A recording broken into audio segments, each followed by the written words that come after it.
হলি recipe.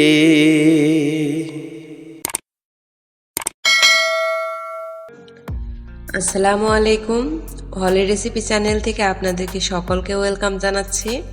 আজকে আমি খুবই মজার এক ভিডিও নিয়ে হাজির হয়েছি। দেখতেই পাচ্ছেন আজকে আমি মলা নিয়ে এসেছি।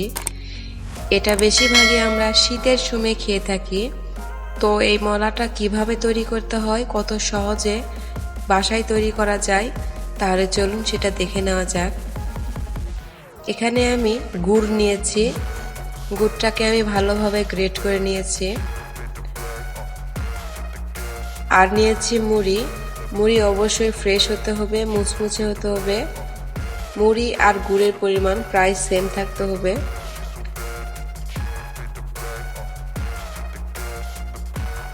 একটা প্যানে আমি গুড়গুলো দিয়ে দিচ্ছি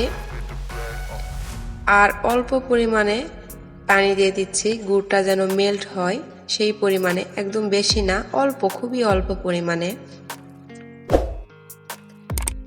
এবার আমরা জাল করে গুড়টাকে খুব ভালোভাবে গলে নেব। একটু সময় নিয়ে নেড়ে চেড়ে গলাতে হবে।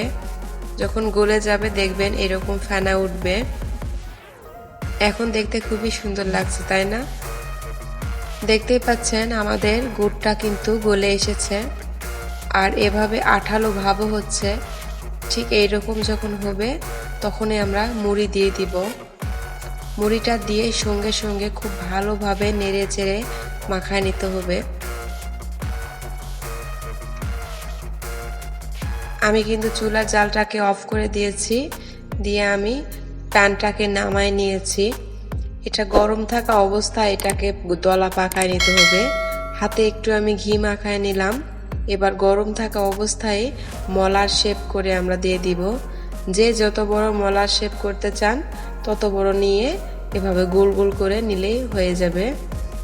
আমি মিডিয়াম সাইজে রেখেছি। এর থেকে বড় অনেকে রাখে, আবার ছোট ছোট রাখে। আমি ঠিক এরকম রাখলাম, আপনাদের মন মতো আপনারা করে নেবেন। গরম থাকা অবস্থায় করতে হবে, তাহলে আঠালো ভাবটা থাকবে। একটু কষ্ট হলেও গরম থাকা অবস্থায় করে নেবেন। এই তো আমি এক এক করে এভাবে সবগুলো তৈরি করে নিচ্ছি। আমার তৈরি করা হয়ে এসেছে, দেখতে পাচ্ছেন। এটা চাইলে বয়মে রেখে অনেক দিন ধরে সংরক্ষণ করে খাইতে পারবেন। শীতের সময় বেশিরভাগই আমরা খেয়ে থাকি। অবশ্যই তৈরি করে রাখবেন, তাহলে আর বাজার থেকে কিনে খেতে হবে না। তাহলে এখানে বিদায় নিচ্ছি। খুদা হাফেজ।